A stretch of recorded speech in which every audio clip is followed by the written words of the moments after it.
పాటు టాప్ ఎంఎన్సీలలో ఉద్యోగ అవకాశాలు కేవలం 3 months కోచింగ్ తో పాటు placement assistants. For details RK global business school, Dilsukh Nagar, 9502255566.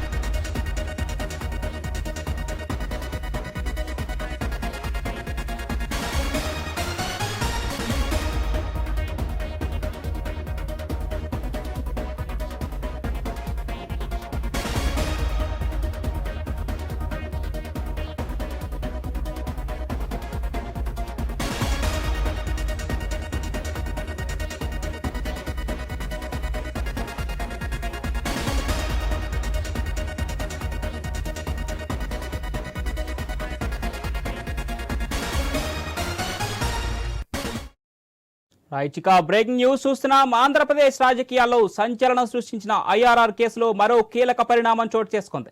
IRR కేసుకు సంబంధించిన ఛార్జ్ షీట్ ను సిఐడి ఏసీబీ కోర్టులో దాఖలు చేసింది.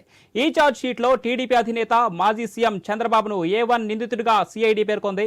మరో టీడీపీ కీలక నేత మాజీ మంత్రి నారాయణను A2 ముద్దాయిగా పేర్కొంది. ఇక వీరితో పాటు టీడీపీ జాతీయ ప్రధాన కార్యదర్శి నారా లోకేష్ ను, లింగమనేని రమేష్ ను, రాజశేఖర్ల పేర్లను నిందితుల జాబితాలో చేర్చింది. ఇక చంద్రబాబు, నారాయణ కన్సర్న్లలోనే ఐఆర్ఆర్ అలాట్మెంట్ వ్యవహారమంతా జరిగిందని ఛార్జ్ షీట్ లో సిఐడి ప్రస్తావించింది.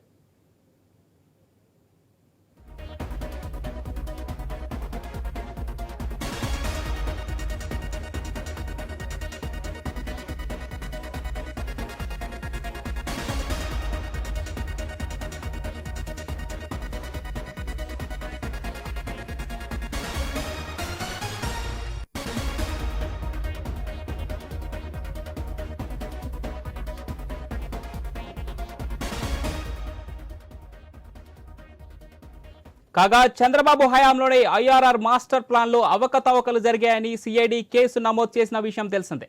ఐఆర్ఆర్ అలైన్మెంట్ లో అప్పటి సీఎం చంద్రబాబు కన్సర్న్లోనే అక్రమాలు జరిగాయని ఆరోపిస్తూ సిఐడి ఈ కేసులో బాబును నిందితుడిగా చేర్చింది. ఐఆర్ఆర్ అలైన్మెంట్ ద్వారా చంద్రబాబు కుటుంబానికి చెందిన హెరిటేజ్ సంస్థతో పాటు మాజీ మంత్రి నారాయణ ఫ్యామిలీని, అలాగే పారిశ్రామికవేత్త లింగమనేని రమేష్ లబ్ధి పొందారని సిఐడి ఆరోపించింది. ఈ క్రమంలోనే వీరిపై కేసును నమోదు చేసింది. ఇక ఐఆర్ఆర్ కేసులో చంద్రబాబుకు సుప్రీంకోర్టు ఇప్పటికే ముందస్తు బెయిల్ను మంజూరు చేసిన విషయం తెలిసిందే. మరికొన్ని రోజుల్లో ఏపీలో పార్లమెంట్, అసెంబ్లీ ఎన్నికలు జరగనున్న వేళ మరోసారి ఐఆర్ఆర్ కేసు వ్యవహారం తెరపైకి రావడం ఆంధ్రప్రదేశ్ రాజకీయాల్లో చర్చనీయాంశంగా మారింది.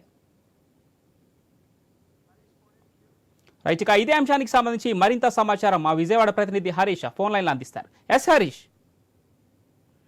ప్రస్తుతం ఇన్నరింగ్ రోడ్డుకి సంబంధించినటువంటి వ్యవహారం రాజకీయంగా చర్చనీయాంశంగా మారింది. ఇటీవలే బెయిల్ కూడా చంద్రబాబుకు వచ్చినటువంటి సిచ్యువేషన్. అయితే ఇప్పుడు సిఐడికి సంబంధించినటువంటి అధికారులు ఛార్జ్ షీట్ దాఖలు చేయడం, అందులో మాజీ మంత్రి లోకేష్ పాటుగా లింగమనేని, అదేవిధంగా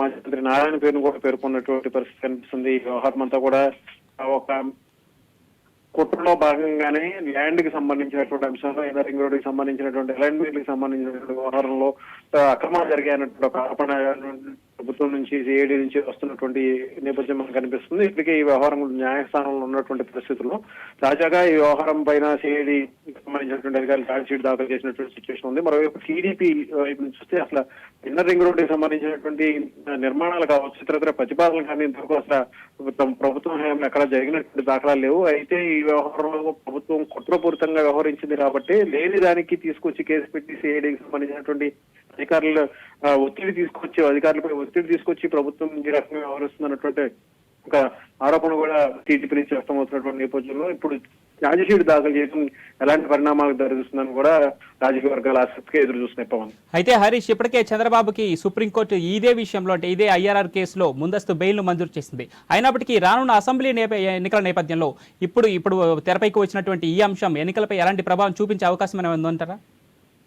ఎన్నికలకు సంబంధించినటువంటి వ్యవహారం, ఇన్నర్ రింగ్ రోడ్ తో పాటుగా ఇసుకకు సంబంధించినటువంటి వ్యవహారం, మద్యం షాపులకు సంబంధించిన వ్యవహారం, ఇలా రకరకాల కేసులు కూడా చాలా ఉన్నటువంటి సిచ్యువేషన్ ఉంది. వీటన్నిటిపైన కూడా బెయిల్ వచ్చినటువంటి నేపథ్యం చంద్రబాబు. ఇప్పుడు ఈ ఎన్నికల సీజన్ దగ్గర పడుతున్నటువంటి నేపథ్యంలో ఈ వ్యవహారం రాజకీయంగా టీడీపీ ఎంతవరకు దీన్ని వినియోగించుకుంటుంది, అదేవిధంగా వైసీపీ దీన్ని ఏ విధంగా ప్రభుత్వం అప్పటి ప్రభుత్వంపై చేసినటువంటి ఆరోపణలు ఏ విధంగా నిరూపించేటువంటి సిచ్యువేషన్ ఉంటుంది. ఇది ఈ రెండు పార్టీలకు సంబంధించినటువంటి వ్యవహారంలో పోటాపోటీగా జరిగేటువంటి సిచ్యువేషన్ ఉంది. ఇది రాజకీయ కుట్రలో భాగంగా టీడీపీ కొట్టిపారేస్తుంటే ఆధారాలతో సహా ఉన్నటువంటి లావాదేవీలు ఏవైతే జరిగినాయి వాటిని బయటపెడతామని చెప్పి టీడీపీ పైన ఒత్తిడి తీసుకొచ్చే ప్రయత్నం వైసీపీ చేస్తాం. Right, thank you Harish.